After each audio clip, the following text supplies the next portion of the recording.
Me llamaron chico de los paquetes, delante del ascensor. Me apartaron con un empujón y me hicieron esperar bajo la lluvia con el sobre en la mano. No sabían que ese sobre podía salvar 300 familias, ni que, si no me dejaban pasar, yo volvería por otra puerta, la de los dueños. Suscríbete ahora y acompáñame. Esta historia demuestra que la apariencia miente, pero la dignidad no. La mañana olía a cielo mojado y gasolina vieja. En la vereda, los charcos eran espejos torcidos donde se reflejaba la Torre Arcadia. 40 pisos de vidrio y mármol. Un monumento al dinero que no conoce barrio. Yo llegué con la capucha pegada a la nuca y la mochila de repartidor a la espalda. En la mano derecha, un sobre sellado con cera azul. En la izquierda, un temblor que no era miedo, sino cansancio. La puerta giratoria me escupió al vestíbulo como a un intruso. Un guardia cuadrado, con un auricular que brillaba como diente de oro, me bloqueó el paso sin siquiera mirarme a los ojos. Entregas al muelle, flaco. Nivel 1, dijo, con la rutina de quien ha dicho lo mismo 1000 veces. No es un paquete, respondí. Es una propuesta urgente para la señora Casado, presidenta. Si la firma hoy, la planta de Valle Norte no cierra. El guardia me midió de arriba abajo. Botines gastados, vaquero manchado, chaqueta con un hilo suelto. Corrió los labios en un gesto de sonrisa que no llegó a sonrisa. El muelle. Nivel 1. A mi izquierda, un grupo de trajes finos se reía bajito alrededor de un café. Una influencer apuntó su cámara, buscó mi perfil y susurró con dulzura venenosa. Miren, chicos, storytelling orgánico. El mensajero salvador. Me tragué la respuesta. Me acerqué al mostrador. La recepcionista, uñas color vino, olía a colonia de Caro. Tecló sin verme. Buenos días. Solicito anunciarme con la presidenta. Es sobre Horizonte Social y la reconversión de Valle Norte. Le mostré el sello de cera. Dígale que vengo de parte de R. Esa letra le cambió la cara. Miró el sello otra vez, como si en la cera azul hubiese un relámpago. Marcó una extensión. Esperó. Asintió. Y de pronto volvió a su máscara. Lo siento, musitó. La agenda está completa. Deje el sobre en el muelle. Un hilo de rabia se me tensó en la garganta. Afuera, el agua golpeaba el vidrio como si quisiera entrar a exigir respeto. Respiré por la nariz. Había plan A, B y C. Ninguno pasaba por humillarme para entrar. Cuando di media vuelta, choqué con un hombre de barba cuidada y traje marino. El café se volcó sobre mi chaqueta. Risas. Él chasqueó la lengua.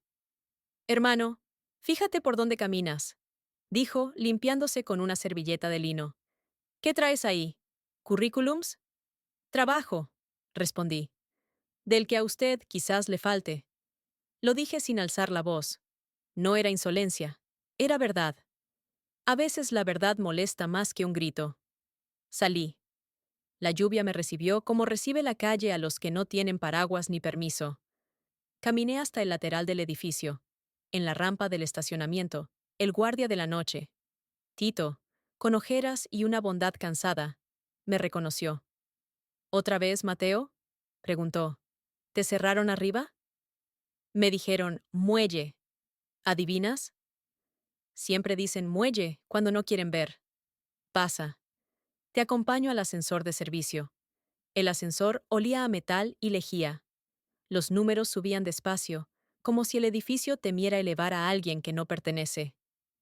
En el piso 28, la puerta se abrió a un pasillo silencioso. Moqueta beige. Cuadros neutros. La estética de los lugares donde nada sucede delante de las cámaras. Sala 3, dijo Tito. Si te preguntan, viniste a cambiar un fluorescente. Gracias. La sala 3 era un rectángulo de vidrio con una mesa nívea que flotaba. Al fondo, 3 personas. La presidenta Casado, pelo plateado y ojos de acero. Landa, director financiero con sonrisa de mueble. Y una joven con gafas redondas y libreta en mano. Itzel, secretaria de consejo. No me invitaron a sentarme. Tiene 3 minutos, dijo Casado. Y hable bajo. Me duele la cabeza. Puse el sobre la mesa. La cera azul brilló como luna. Landa alzó una ceja. ¿Qué es esto? Un rescate que no pide favores, respondí. Valle Norte puede reconvertirse en 120 días, con costo cero de despidos. 3 turnos, microcréditos para proveedores, línea blanda del Fondo Horizonte Social que ustedes tenían congelada. Toqué el sello. Autorización pendiente desde hace 2 años. La firmó su difunto socio. Usted solo tiene que cumplimentar. Landa se rió por la nariz. Muchacho, las fábricas no se salvan con sellos de color, se salvan con dinero. Las fábricas se salvan con decisiones, repliqué. El dinero llega cuando ven que no faltan valores. Casado tiró del sobre. Rompió la cera. Leyó la primera hoja. Su rostro no cambió, pero Itzel abrió un poco los ojos, como quien encuentra aire en una habitación sin ventanas. ¿Quién es R? Preguntó la presidenta. El socio que creyó en Valle Norte cuando nadie creía. El que puso su apellido para que usted pudiera llamarse Rescate. El que ya no vuelve. Silencio. Se oyeron las gotas golpeando el vidrio. Landa carraspeó. ¿Y usted quién es? ¿Un enviado? ¿Un abogado? ¿Un mensajero disfrazado de redentor? Soy el mensajero, dije. Y también el que puede depositar hoy el anticipo del plan para que no despidan a nadie mañana. Ahí sí me miraron. No a la chaqueta, no a los botines, no a la mochila. A mí. ¿Cuánto? Preguntó Landa, práctico. Lo suficiente para que muevan la rueda. Nómina de un mes, impuestos atrasados, luz. Saqué una carpeta gris, más discreta que mi rabia. Transferencia inmediata hacia aquí. Toqué la mesa. Ahora, firman la reactivación y el compromiso de mantener los puestos.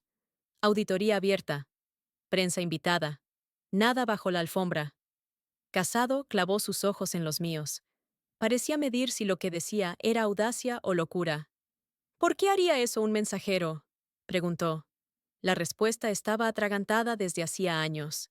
Porque mi padre trabajó 20 años en Valle Norte y murió esperando una indemnización que alguien transformó en proceso. Porque mi barrio se quedó sin pan cuando ustedes decidieron que un Excel valía más que una mano. Porque soy pobre en trajes, pero millonario en memoria. Y hoy la memoria trae el dinero que a ustedes les sobra, pero nunca llega. Itzel apartó la mirada, como si esconder una lágrima fuese parte del protocolo. Landa sonrió con condescendencia. ¡Qué discurso tan emocionante! Palmeó el aire. Señora presidenta, dele las gracias al joven por su entusiasmo. Nosotros sabemos cómo administrar cierres. Es lo más saludable. Casado no habló. Volvió a leer el documento. Detuvo el dedo en un párrafo subrayado. Obligación moral de preservar el empleo cuando existan alternativas financieras sin coste operativo para la empresa. Era la letra de su socio fallecido. Cuando levantó la mirada, su voz se había vuelto más fría. No firmaré por emoción. Firmaré si los números dan. Dan, dije. Y si no, me hago cargo yo. Con mi nombre. ¿Y cuál es su nombre? Preguntó, afilada. Mateo Herrera. Puse sobre la mesa una tarjeta blanca sin logotipo. Solo 3 letras. MHR. Y esta es la cuenta desde donde saldrá el anticipo si usted asume su parte. Itzel tecleó algo. Leyó la pantalla y alzó la vista como quien ha visto una ballena cruzar bajo un bote. Había fondos. Landa dejó de sonreír. Casado dejó el bolígrafo sobre el papel. Si miente, hundo su vida, dijo. Si miento, no merezco otra cosa. Si digo la verdad, mañana a las 6, su apellido no será sinónimo de despidos. El reloj digital marcó las 11:59. La lluvia aminoró, como si también esperara. Casado tomó el bolígrafo. Landa le tocó el antebrazo. Un intento de último minuto. Águeda, no firme. Esto es una trampa. La única trampa, dijo ella sin mirarlo, es acostumbrarse a cerrar puertas creyendo que eso es gestión. La punta del bolígrafo besó el papel. Una firma. Otra. 3 iniciales. Listo. Yo respiré. No festejé. Había aprendido a no celebrar victorias antes de que el barrio comiera. Guardé las copias, dejé el plan en manos de Itzel, y me volté para irme. Landa me alcanzó en la puerta. Disfrute su momento, mensajero.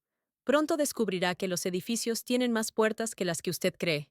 Y ninguna se abre gratis. Lo sé, respondí.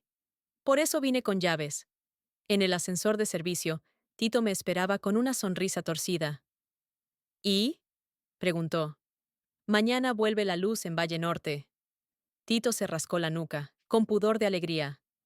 Entonces, hoy la ciudad huele un poco menos a derrota. Afuera, la lluvia paraba. Crucé la calle. Un mensaje vibró en mi teléfono. Nos vieron. Prepárate. L. No me sorprendió. Cuando tocas intereses, el viento cambia de nombre. Apreté la mochila contra el pecho. No era un triunfo, era el primer ladrillo. Y sabía que, por cada firma, vendría un golpe. ¿Quieres ver cómo se desata la guerra por Valle Norte y quién intenta destruir a Mateo? Suscríbete. La noticia corrió como pólvora húmeda, silenciosa, pero imparable. A la mañana siguiente, los periódicos de economía hablaban de un movimiento inesperado en Valle Norte, una planta que todos daban por muerta. Nadie entendía cómo un proyecto congelado desde hacía 2 años volvía a tener oxígeno. Solo un titular se atrevió a sugerirlo. Un inversionista anónimo impulsa el milagro industrial del año. Ese anónimo era yo, y prefería seguir siéndolo. Cuando llegué a la fábrica, el aire olía a metal dormido y aceite seco. Las naves industriales, gigantes y oxidadas, esperaban como un animal herido. En la puerta me esperaba Lucía, la hija del antiguo capataz, una mujer de 30 y pocos, manos firmes y mirada que no toleraba promesas vacías. No pensé que volverías, dijo, cruzada de brazos. No vine a prometer, vine a encender. Ella alzó una ceja. ¿Y con qué vas a encender? Las máquinas llevan meses sin energía, los bancos no prestan ni una vela. Le mostré un documento. Contrato firmado. Transferencia hecha. La presidenta de Arcadia aprobó el plan. Lucía lo leyó incrédula. Esto no puede ser real. Tampoco lo era que siguieran cobrando los directivos, mientras ustedes comían pan duro. Detrás de ella, un grupo de obreros empezó a acercarse, curiosos. Había hombres con las manos encallecidas, mujeres que aún olían a detergente y tristeza. Uno de ellos, don Ernesto, levantó la voz. ¿Y quién dice que podemos confiar en otro traje con promesas? No tengo traje, don Ernesto, dije. Solo palabra. Y si no me creen, no me ofendo. Pero mañana a las 6 habrá luz. Si no, me marcho. Lucía me sostuvo la mirada. Te tomo la palabra. Esa tarde trabajamos como si el tiempo pesara. Revisamos cables, limpiamos motores, barrimos polvo de años. Algunos aún no creían, otros empezaban a sonreír sin darse cuenta. Cuando el sol cayó, conecté el generador. Las luces titilaron, una tras otra, como si la fábrica despertara de un sueño largo. Un murmullo recorrió el galpón. Luego un aplauso. Luego un llanto.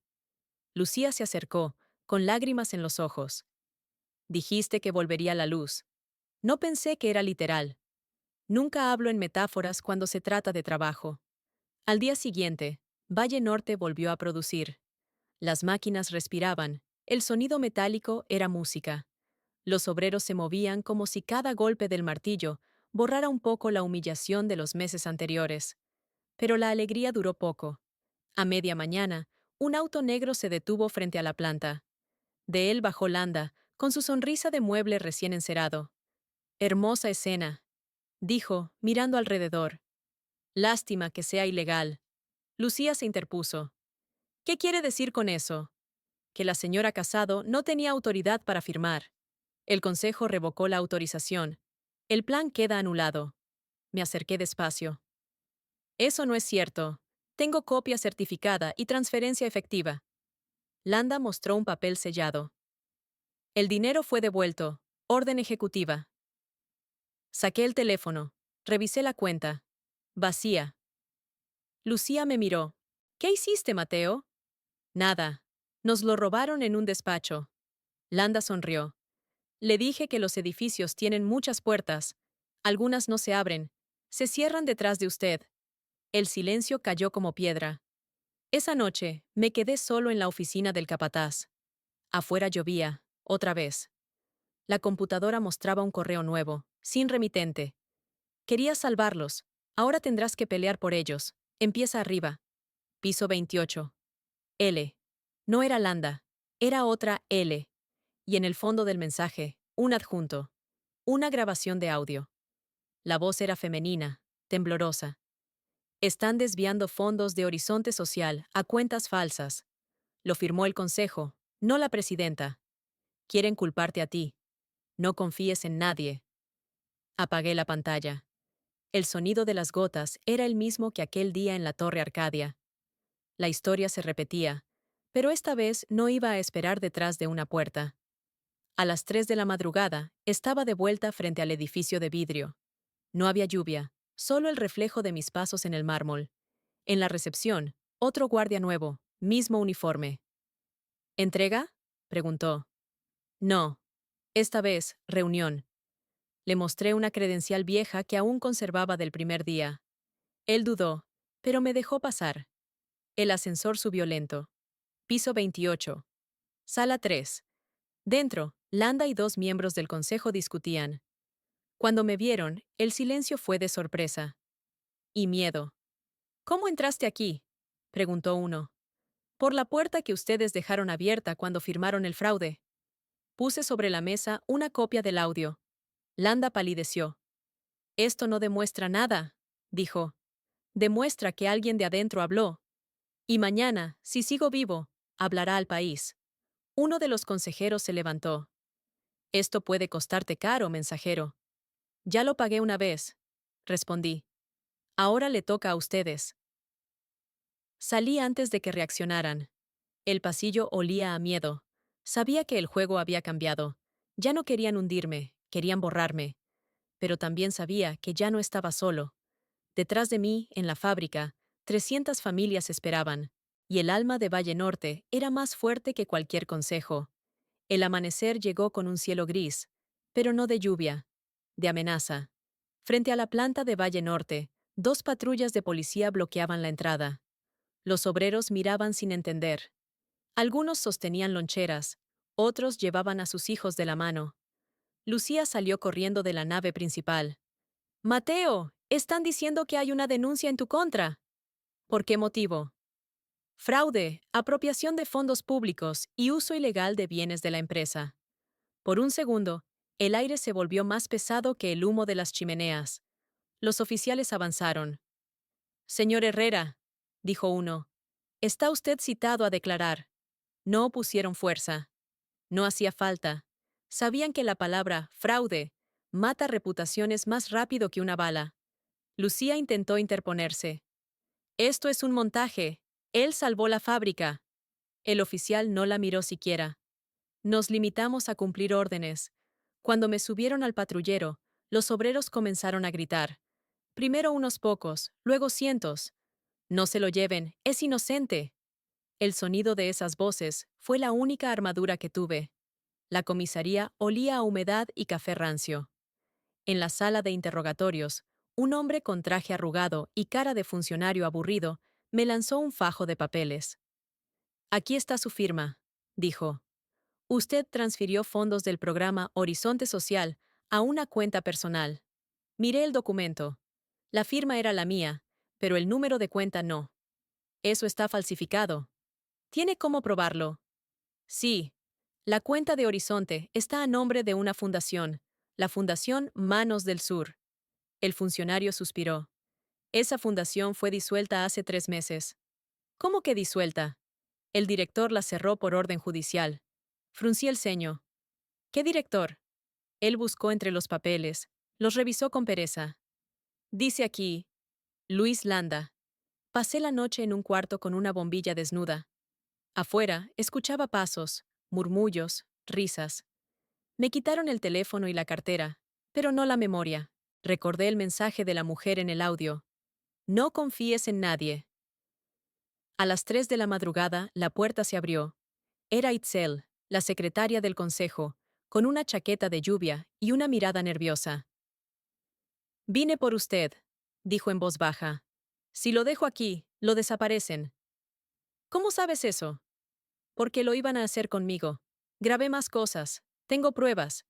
Pero tenemos que irnos ya. Salimos por la puerta trasera de la comisaría. El guardia que debía vigilar dormía, o fingía dormir. Afuera, un coche sin placas nos esperaba. Condujo sin hablar durante varios minutos. El cielo aún oscuro parecía observarnos. ¿Por qué me ayudas? Pregunté. Porque esto ya no es solo una empresa, Mateo. Es una red. Landa, el consejo y... alguien más arriba. ¿Casado? No. Ella también es un peón. El verdadero jefe es Rodrigo Santamaría, el presidente del Fondo Horizonte Social, el que mueve el dinero detrás de todas las reconversiones. El nombre me sonó familiar. Lo había visto firmar comunicados oficiales, sonriendo frente a cámaras. El hombre que hablaba de responsabilidad social mientras cerraba fábricas. Tengo los correos, dijo Itzel. Si los hacemos públicos, los tumbamos. ¿Dónde están? En un servidor interno de Arcadia, pero necesito entrar al edificio. La miré. Ya sé por dónde. A las 5 de la mañana, el sol apenas rozaba los cristales de la Torre Arcadia. La ciudad aún dormía. Entramos por el estacionamiento, la misma rampa donde Tito hacía guardia. Él nos vio y frunció el ceño. ¿Otra vez, Mateo? La última, Tito. Esta vez para terminar lo que empezamos. Nos dejó pasar sin preguntar. El ascensor de servicio nos llevó al piso 30, el área de servidores. El aire era frío, con un zumbido constante de máquinas trabajando. Itzel tecleó una clave, y la pantalla se iluminó con una lista interminable de carpetas. Horizonte, Valle Norte, Subvenciones 4B, Fondos RS. Aquí está, susurró. Abrió un archivo. Dentro, miles de transferencias, cuentas fantasmas, nombres falsos, empresas de papel. Y en cada una, la firma digital de Santa María. Con esto los hundimos, dije. Pero antes de poder descargar los archivos, el sistema emitió un pitido. Una alarma silenciosa. Nos rastrearon, dijo Itzel. Tenemos que irnos. Copió lo que pudo en un pendrive y me lo lanzó. Guárdalo. Si me atrapan, no digas dónde está. No voy a dejarte. Tienes que hacerlo. Ellos saben quién eres. No buscan justicia, buscan espectáculo. Quieren verte caer para que nadie más se atreva. La puerta del servidor se abrió de golpe. 2 hombres de seguridad entraron. Itzel me empujó hacia una salida lateral. ¡Corre! Corrí. El eco de sus gritos se perdió entre los pasillos. Afuera, el amanecer tenía el color del metal oxidado. Me escondí en un callejón y abrí el pendrive con el portátil de emergencia que llevaba en la mochila. Dentro había algo más que números. Había una carta. Si estás leyendo esto, Mateo, es porque logré subir la copia al servidor en la nube. Publica todo. No por mí, por ellos. Las últimas líneas parecían escritas con prisa. El poder se disfraza de ayuda. Desenmascáralo. Guardé el pendrive en el bolsillo y miré hacia el horizonte, donde la torre aún brillaba. Sabía que si publicaba esa información, no solo destruiría a Landa o Santa María, también pondría mi vida en la mira. Pero ya no se trataba de mí. Se trataba de Lucía, de los obreros, de Valle Norte, de todos los que nunca tuvieron voz. Tomé aire. Entonces que escuchen. Al amanecer, la ciudad tenía el color de un hematoma. Compré un chip prepago, encendí el portátil viejo y me conecté desde un cibercafé que olía a tinta y a sueño. Subí 3 carpetas: transferencias, contratos y correos. El enlace encriptado voló a 4 destinos: una periodista independiente, un sindicato, una ONG y Lucía. Si me cortaban, alguno resistiría. El primer mensaje entró de inmediato. Recibido, verifico, D. El segundo tardó un poco más. Mateo, esto es dinamita. Ven a la radio a las 10. Lo hacemos público juntos. A las 9:40 caminé hacia el estudio. No fui con traje ni con corbata. Fui con la misma chaqueta gastada y el pendrive en el bolsillo, como quien lleva un fósforo en un cuarto lleno de gas. A mitad de cuadra, me alcanzó un auto con vidrios negros. Se abrió la puerta trasera. Landa. Sube, mensajero. Conversemos como adultos. No subí. Me apoyé en la ventana abierta. ¿Vienes a pedir perdón? Vengo a ofrecerte paz. Sonrió. Retira tus pruebas, acepta un acuerdo, y mañana podrás fundar tu propia ONG de pobres agradecidos. No vine a negociar mi conciencia. No confundas orgullo con ética. Se inclinó. Estás solo. Santa María no perdona. Itzel ya entendió. El nombre me hizo un nudo en la garganta. ¿Qué le hicieron? Nada que le impida firmar un descargo. La sonrisa se le volvió cuchillo. Sube. Última oportunidad. Cerré la puerta con 2 dedos. Yo también. Caminé hasta el estudio de radio sin mirar atrás. En la sala de aire, Daría Paredes, ojeras de guerra y voz que cortaba brumas, me tendió la mano. Esto puede costarte la vida, Mateo. Si no la uso para algo, ya estaba perdida. Salimos al aire a las 10:03.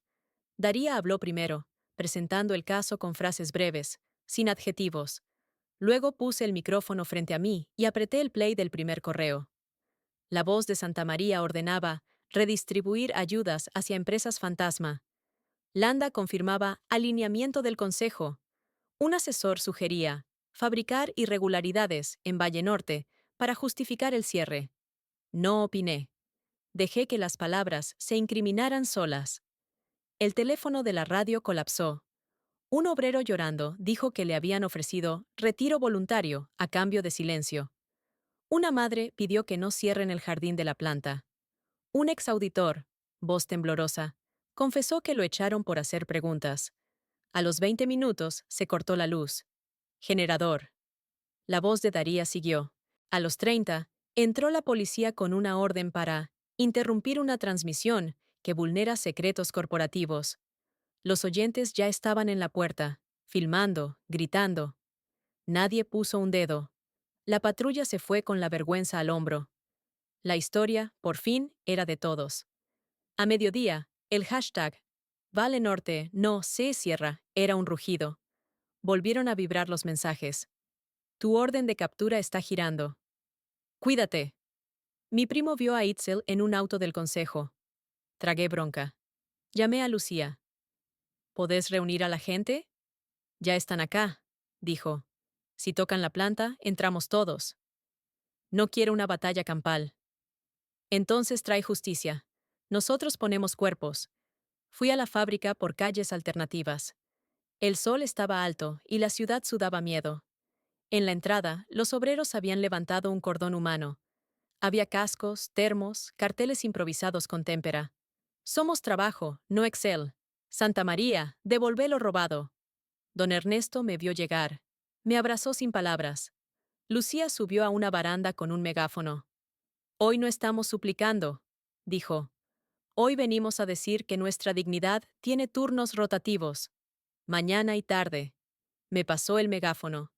El ruido bajó como una marea obediente. No soy héroe, dije. Soy el hijo de uno de ustedes. Los nombres que escucharon hoy no pueden seguir escondidos detrás de vidrio. Si ellos hacen de la ley una mordaza, nosotros hacemos del trabajo una voz. Un murmullo de aprobación recorrió la multitud. Fue entonces cuando los altoparlantes de la empresa vomitaron la voz metálica de un interventor judicial. Por orden del juzgado comercial, se dispone la custodia del establecimiento y la suspensión de tareas. El portón se abrió y aparecieron hombres de seguridad privados, cascos, escudos. Llevaban uniforme, pero olían a cliente. Lucía se puso a mi lado. Si cruzan, nos sientan. Los guardias avanzaron 3 pasos y pararon. Del otro lado de la calle, cámaras, radios, celulares. Montaña de ojos. Landa no había previsto eso. No un piquete, sino una vitrina. El primero en romper filas fue un pibe con la remera rota. Se sentó en el suelo, clavó los pies y cruzó los brazos. Luego otro. Luego 20. Luego 100. Una sentada de metal. Si los querían mover, tendrían que arrastrarlos frente al país. El interventor dudó. Se llevó la mano al auricular. La orden cambió. Repliegue táctico. Respiramos. Duró 1 minuto. Una patrulla se detuvo a mis espaldas. 2 agentes bajaron decididos. Señor Herrera, queda detenido por desobediencia y difusión de material reservado. Estoy en vía pública, ejerciendo defensa. No escucharon. Me esposaron sin violencia, con técnica de funcionario. La multitud rugió. Lucía se interpuso. No se lo llevan. Señora, no obstaculice. Él es la única razón por la que hay pan hoy. Yo miré a Daría, que transmitía en vivo desde su móvil. No paren la planta, grité. Pase lo que pase, no apaguen las máquinas. Me subieron al coche. La puerta casi cierra, hasta que algo la frenó. Tito, el guardia nocturno, había metido la bota. Oficial, ¿sabe que mi cámara de seguridad guarda todo desde ayer? Dijo, levantando un pendrive. Incluido el camión que entró sin guía al depósito administrativo. Placas, rostros. ¿Seguimos? Los policías se miraron. El pendrive cambió de mano. Alguien en la comisaría iba a tener que leer. Del fondo, otro grito. Itzel, despeinada, con un ojo morado, salió de un auto golpeando la puerta. ¡No lo toquen! Temblaba, pero no se rompía. Si él cae, caen conmigo. Tengo más archivos. Están firmados por Santa María. El tiempo se detuvo. Landa, que observaba detrás de un vidrio, bajó la cabeza y llamó por teléfono. Se replegaron de nuevo. La orden ahora era otra. Esperar. La palabra más peligrosa para un poder que sangra. Me quitaron las esposas sin pedir perdón. No hacía falta. La multa vendría luego. La gente cantó. No era alegría, era rabia organizada. Lucía me apretó el brazo. Esta guerra ya no se gana dentro de oficinas, ni con consignas vacías, dije. Mañana abrimos las cuentas públicas de la planta, línea por línea. Que todo sea visible. Y si el juez quiere verdad, que venga a la nave a escucharla con los oídos sucios de fábrica. Alguien alzó un cartel recién pintado. Memoria en botas. Sonreí por primera vez en días. De la radio del móvil salió la voz de Daría. Urgente. Fiscalía imputa a Santa María por desvío de fondos. Orden de captura internacional. Aplausos, abrazos, lágrimas contenidas. No era el final, pero el viento había cambiado. En el borde del tumulto, vi a un niño con casco de juguete. Me miró serio. ¿Usted es el mensajero? Sí. Mi papá dice que los mensajeros traen cartas. Usted trajo trabajo. No supe qué responder. Le choqué el puño. El cielo, de pronto, parecía menos morado. Esa noche dormí en el piso de la oficina, con la campera por manta. Antes de cerrar los ojos, escribí en un papel pegado a la pared. La verdad no entra por ascensor, sube por escaleras con botas. Mañana tocaba seguir subiendo. Suscríbete para no perder el próximo golpe contra la red que quiso borrar Valle Norte. La mañana siguiente amaneció con sirenas lejanas y olor a pan tostado. Los obreros de Valle Norte llegaban con termos de café, algunos con sus hijos, otros con la esperanza mal disimulada. Las máquinas seguían encendidas, ruidosas, vivas. El sonido del metal ya no era ruido, era latido. Lucía se acercó con el celular en la mano. Está en todas partes, dijo. Santa María se fugó anoche. Cruzó la frontera en jet privado. ¿Confirmado? La Interpol lo busca, pero los canales lo tratan como si fuera una víctima política. La historia de siempre, murmuré. Cuando el ladrón tiene corbata, lo llaman controversia. Itzel apareció detrás, agotada pero firme. Llevaba una bufanda en el cuello para cubrir los moretones. Tenemos más. Los documentos que Tito recuperó muestran transferencias entre Santa María y 2 ministros. Si los publicamos, esto deja de ser un caso y se vuelve una bomba. Lucía la miró con dureza. ¿Y tú confías en los medios? Van a editarlo, van a suavizarlo. No esta vez, respondí. Lo haremos nosotros, en directo desde la planta, sin cortes, sin filtros. ¿Transmitir en vivo? Preguntó Tito, que acababa de llegar con una radio portátil. ¿No es peligroso? Todo lo que vale la pena lo es. Preparamos el galpón como si fuera un escenario improvisado. Un micrófono colgado de un cable, una cámara prestada, un cartel pintado a mano. La verdad no se fabrica, se revela. Daría, la periodista, se presentó con su equipo. Si esto sale bien, el país se va a dividir en dos: los que despiertan y los que fingen dormir. Ya es hora, le dije, que cada quien elija su lado. A las 11 de la mañana, la transmisión comenzó. Obreros, vecinos y periodistas se apiñaban entre las máquinas. Itzel se sentó frente a la cámara, respiró hondo y empezó a leer. Contrato número 1423. Fecha: 17 de mayo. Monto: 6 millones de pesos desviados a empresa fantasma, consultora Alfa. Firmado por Rodrigo Santamaría. Mostró el documento original. Luego el siguiente y el siguiente. El silencio era tan espeso que podía cortarse.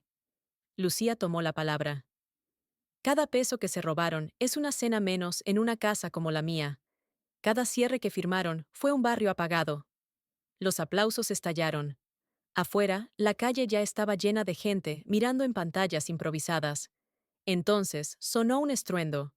Una camioneta negra chocó contra el portón principal.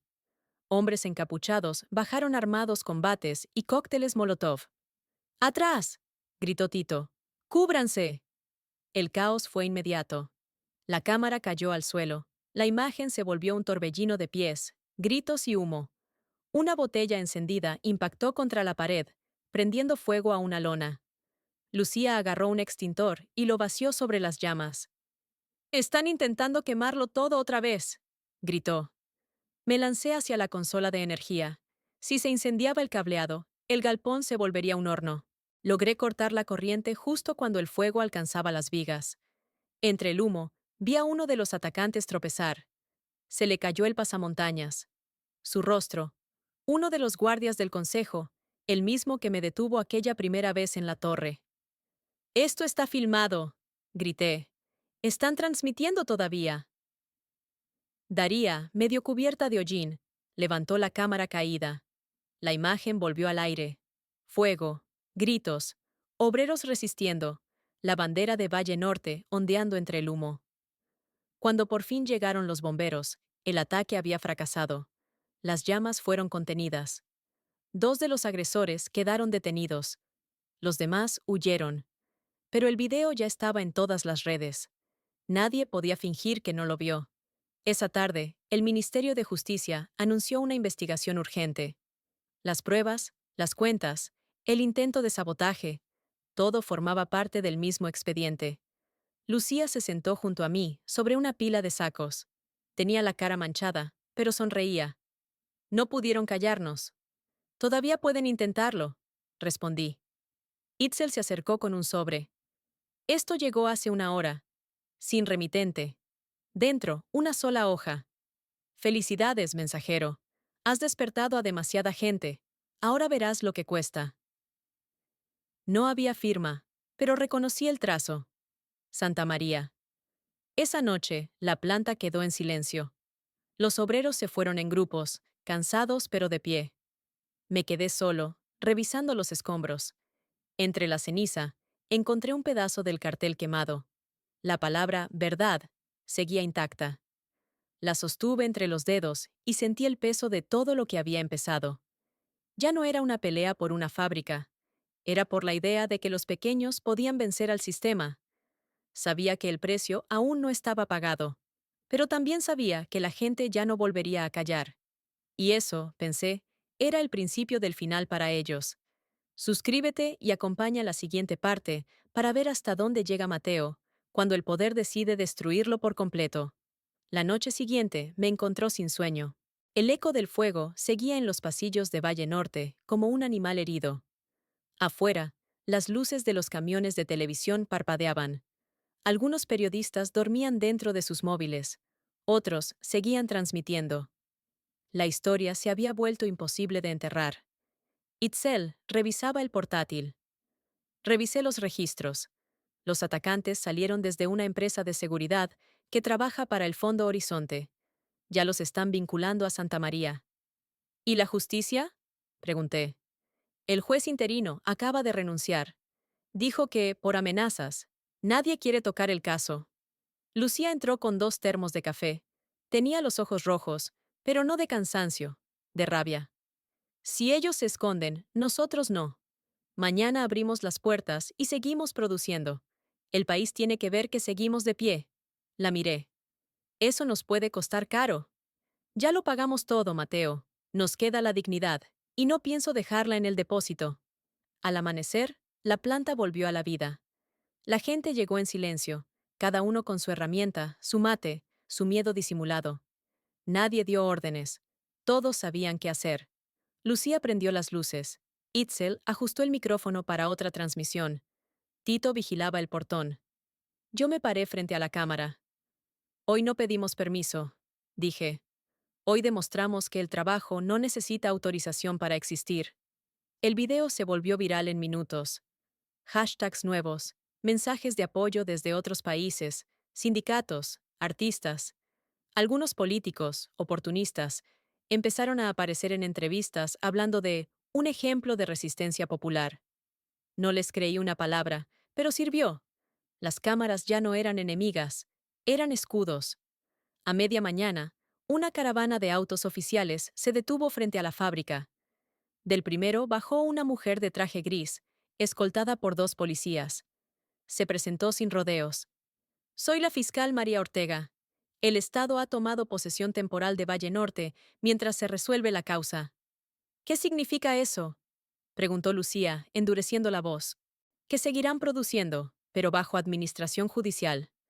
Necesito que el señor Herrera firme esta notificación. Leí el documento. Era confuso, lleno de lenguaje técnico, pero la frase clave estaba clara. El control operativo pasa a manos del interventor designado. El nombre debajo. Luis Landa. El papel me tembló en las manos. Esto es una trampa. Ortega evitó mirarme.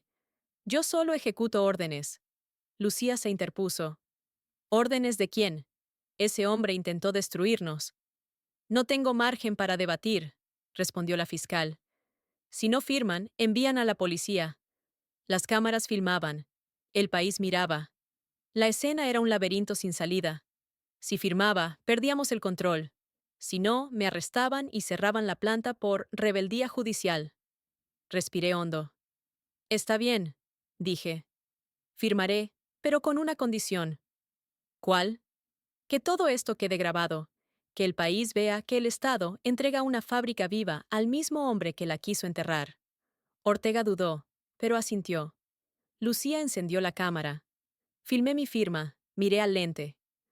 Hoy cedo un papel, pero no el alma de esta gente. Landa entró minutos después, rodeado de asesores. Traje impecable, sonrisa de quien cree haber ganado. Vaya, mensajero, al final te portaste bien. No por ti, le dije. Por ellos. Él se acercó al micrófono. A partir de ahora, la producción continuará bajo nueva dirección. Agradezcan que no lo cerramos. Los obreros lo miraban en silencio. Nadie aplaudió. Esa tarde, el ambiente se volvió tenso. Landa instaló una oficina en la planta, con vigilancia armada. Prohibió la entrada de cámaras y restringió el acceso a los archivos. Itzel logró colarse y susurró mientras revisaba el sistema. Está transfiriendo de nuevo. Usan la misma red del fondo, pero ahora en nombre del Estado. ¿Podés probarlo? Sí, pero necesito su computadora personal. Lucía apretó los puños. Entonces la conseguiremos. Esa noche, la planta parecía dormida. Los obreros se habían ido. Las luces estaban apagadas, salvo en la oficina de Landa. Desde una ventana alta se veía su silueta. Itzel y yo nos deslizamos entre las sombras. Tito vigilaba desde el portón, comunicador en mano. Cuando baje la luz, entras, dijo. A las 22:47, el edificio se oscureció. Entramos. Landa estaba solo, hablando por videollamada. Tranquilo, Rodrigo, decía. Mañana formalizamos el nuevo contrato. El Estado se queda con la planta y tú con los fondos. Herrera firmó. Está acabado. Grabé todo con el teléfono. Cuando cortó la llamada, abrí la puerta. Tenés razón, Landa. Estoy acabado. Pero vos también. Su rostro se desfiguró. ¿Qué hiciste? Nada que no hayas hecho tú primero. Solo devolví el mensaje. Intentó arrebatarme el móvil, pero Itzel lo empujó. Él cayó contra el escritorio. El teléfono siguió grabando. Te van a denunciar por allanamiento, escupió. Nadie te va a creer. Tal vez no, pero mañana no me van a necesitar. La verdad hablará sola. Salimos corriendo antes de que llegaran los guardias. Afuera, Tito nos abrió la reja y arrancó una camioneta vieja. ¿Lo tenés? Preguntó, con el motor rugiendo. Todo, respondí. Entonces vamos a hacerlo explotar. Horas después, el video se subió completo. La conversación de Landa con Santa María, los documentos falsos, la firma del Estado. Sin cortes, sin edición. En la mañana, los titulares decían: Filtración revela corrupción dentro del propio gobierno. Fiscalía ordena arresto de Landa. Lucía llegó corriendo con la noticia. Lo arrestaron, Mateo. Cayó en su propia trampa. Me dejé caer en una silla, exhausto. No, Lucía. Esto no se acaba con un nombre, pero al menos ya no somos invisibles. Itzel sonrió débilmente. ¿Y ahora?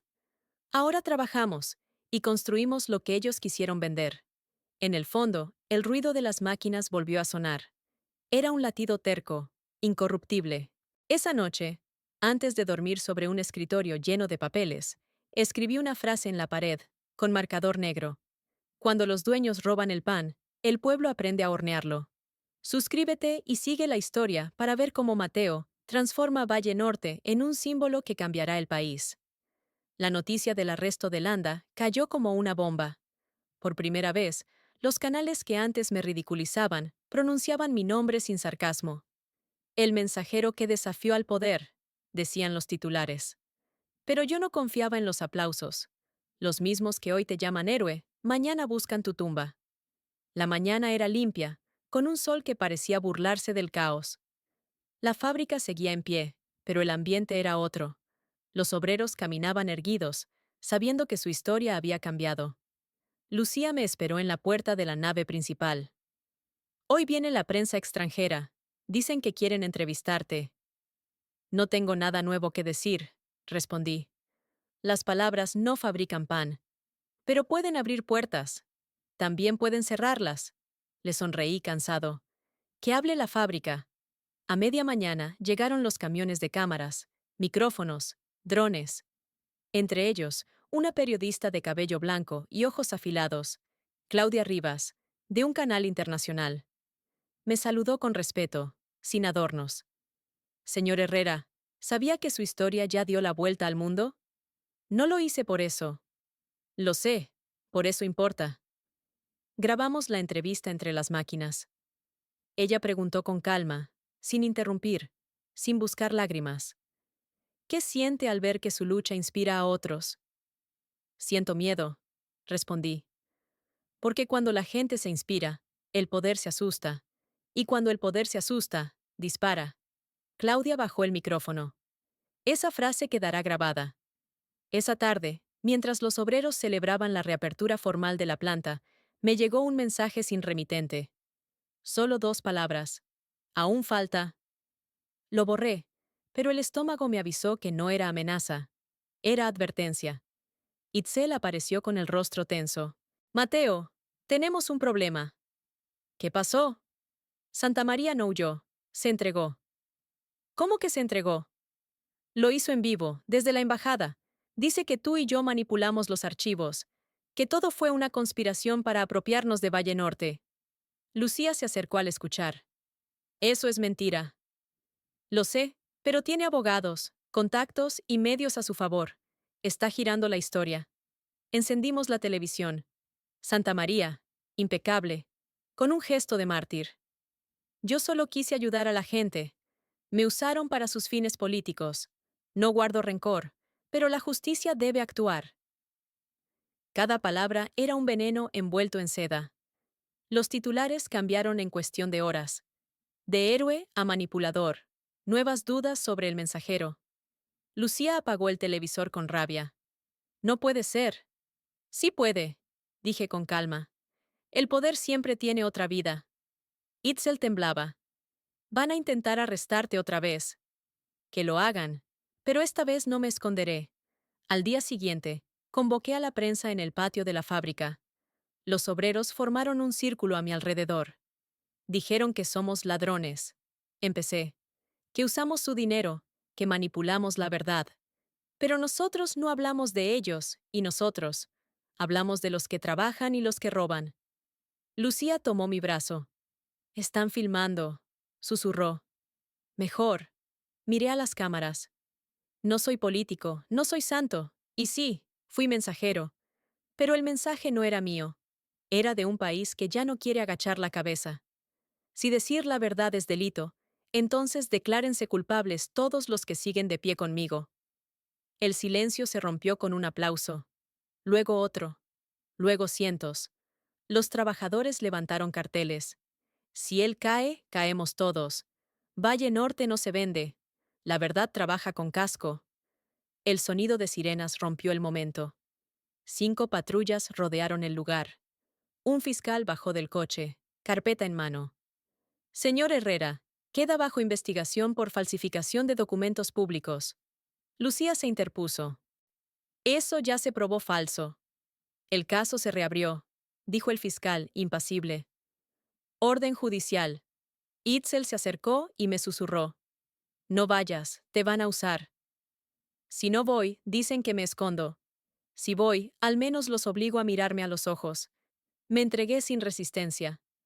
Los obreros rodearon el auto, gritando mi nombre. Algunos lloraban. Lucía me alcanzó la mano antes de que cerraran la puerta.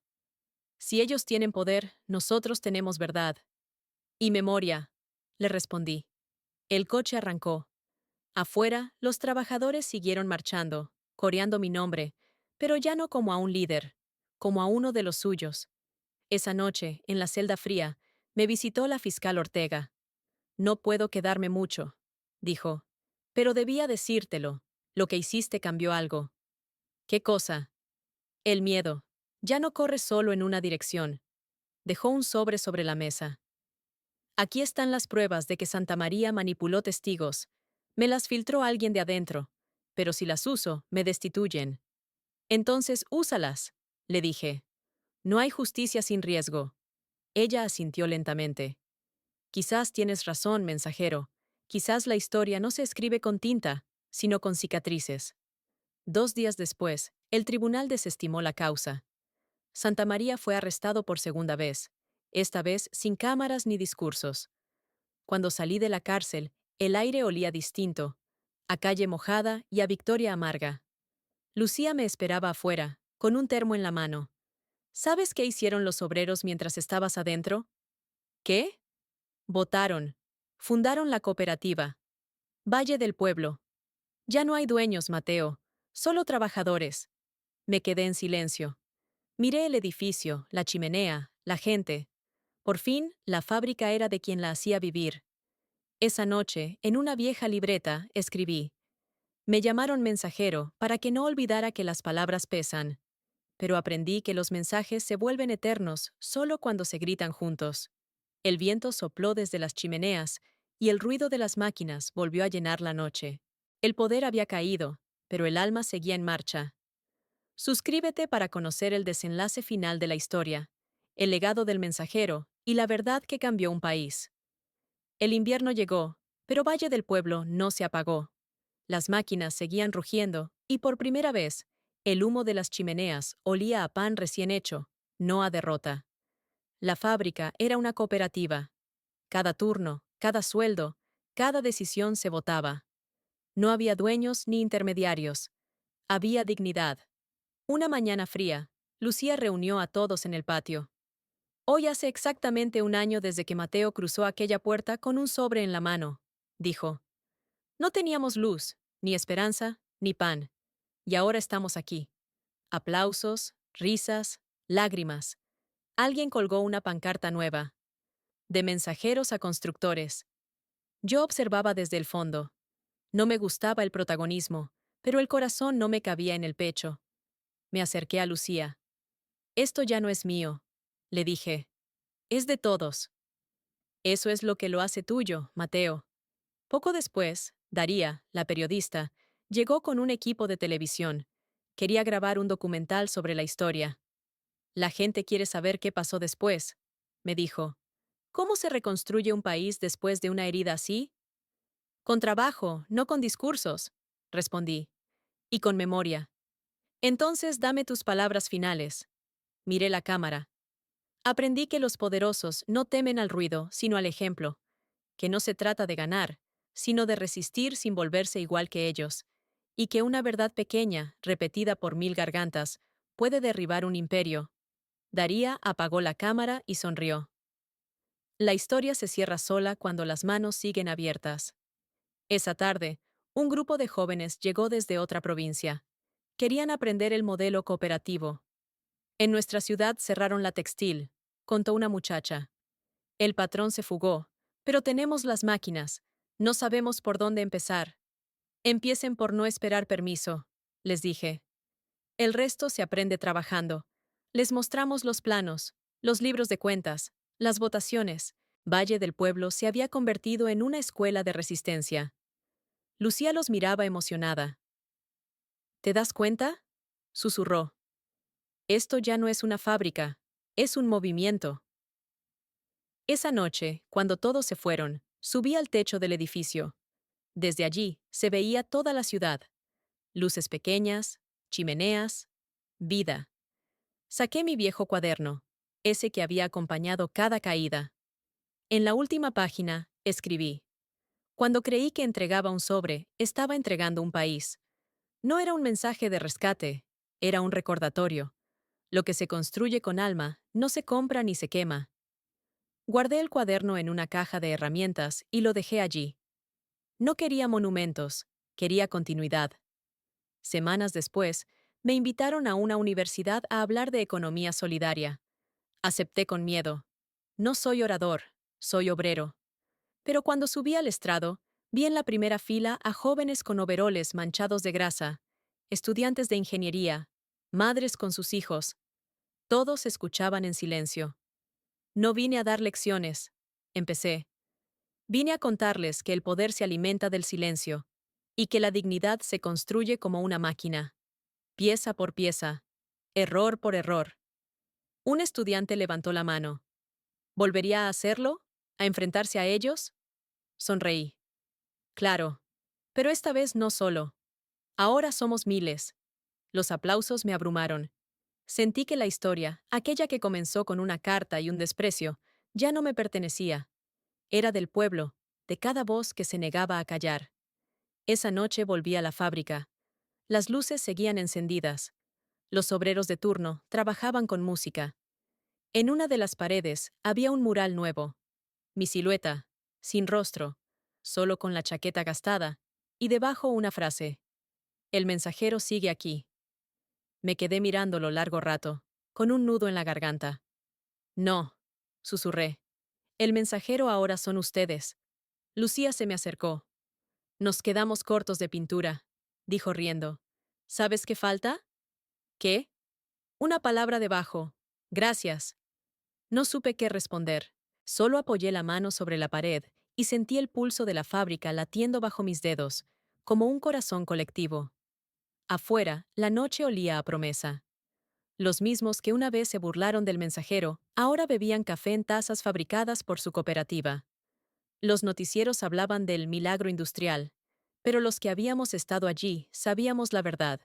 No fue milagro. Fue coraje. Y mientras el viento movía las banderas del patio, entendí que el mensaje estaba completo. No necesitaba más palabras, solo manos que siguieran escribiendo la historia con trabajo y esperanza. Suscríbete para leer la parte final, el epílogo del mensajero, la moraleja que cierra su lucha y deja su legado vivo. Habían pasado 5 años desde aquel día en que firmé mi primera propuesta bajo la lluvia. 5 años desde que me llamaron mensajero con burla y desde que Valle Norte renació como Valle del Pueblo. La ciudad había cambiado. Donde antes había fábricas cerradas, ahora había cooperativas. Los muros grises estaban cubiertos de murales, rostros anónimos, manos, engranajes, frases pintadas por los hijos de obreros. No somos milagro, somos consecuencia. El trabajo también es arte. Lucía dirigía la cooperativa con serenidad. Itzel fundó una red de asesorías para empresas sociales. Tito, el viejo guardia, enseñaba a jóvenes cómo proteger sin miedo. Y yo seguía llevando sobres. Pero ya no a empresas. Ahora eran cartas, contratos, manuales, mensajes entre fábricas que aprendieron a hablar entre sí sin intermediarios.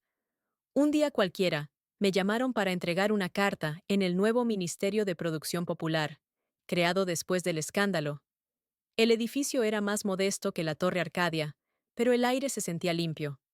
Una recepcionista joven me miró con curiosidad. ¿Nombre?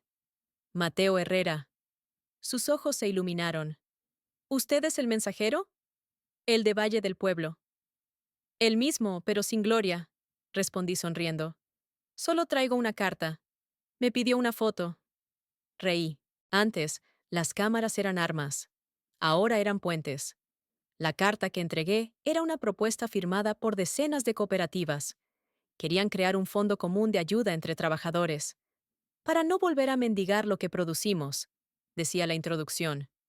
El ministro la leyó y murmuró. Esto puede cambiar todo. Yo solo respondí. Ya cambió. Ustedes solo tienen que alcanzarnos. Esa tarde volví a la fábrica. Lucía estaba revisando las cuentas. Nos fue bien este mes, dijo. No somos ricos, pero nadie pasa hambre. Entonces ya somos millonarios, respondí. Ella se rió. Nunca te cansas de repetir eso. Porque la gente olvida. Cree que ser rico es tener y no compartir. Se hizo un silencio cómodo. En una mesa cercana, un grupo de jóvenes reparaba una máquina vieja. Uno de ellos levantó la vista. Don Mateo, ¿puede ver si el cable está bien conectado? Claro, hijo. Me agaché y revisé el cable. Si la corriente pasa, el motor vive. El chico sonrió. Como con la gente, ¿no? Si hay conexión, todo funciona. Exacto. Al anochecer, subí al techo de la fábrica. Desde allí se veía el barrio iluminado. Saqué mi cuaderno, aquel que siempre me acompañó. Estaba viejo, las hojas amarillas, pero aún quedaba espacio. Escribí la última página. Me humillaron por llevar un sobre. No sabían que adentro venía su destino. El poder no está en mandar, sino en sostener. Hoy no soy el mensajero de nadie. Soy la carta misma, escrita por los que no se rinden. Cerré el cuaderno y lo dejé junto a la vieja máquina de soldar. Que alguien más lo encontrara algún día. Al bajar, me crucé con una niña de unos 8 años, hija de un obrero. Tenía las manos manchadas de pintura. ¿Usted es Mateo? Depende, dije sonriendo. ¿Qué hizo ese tal Mateo? Dicen que salvó una fábrica. No, la salvamos todos. Ella pensó un segundo y dijo, entonces usted también es todos. No supe qué responder. Solo le revolví el cabello y seguí caminando. El viento soplaba cálido esa noche. El cartel a la entrada de la fábrica estaba renovado. Valle del Pueblo. Cooperativa de Sueños Reales. Me quedé mirándolo, recordando todo. La lluvia, las humillaciones, los pasillos de la Torre Arcadia, las llamas, los gritos, los abrazos. Nada de eso había sido en vano. Porque al final, no ganamos una guerra. Construimos una casa. Y en esa casa cabía todo el que alguna vez creyó que no valía nada. El poder sin alma se derrumba solo. El trabajo con dignidad levanta mundos. Y los verdaderos héroes no usan trajes ni discursos. Usan manos sucias y corazones limpios. Suscríbete y comparte esta historia si crees que la dignidad vale más que cualquier fortuna. Porque todos, en el fondo, somos mensajeros de algo que el dinero no puede comprar. La verdad.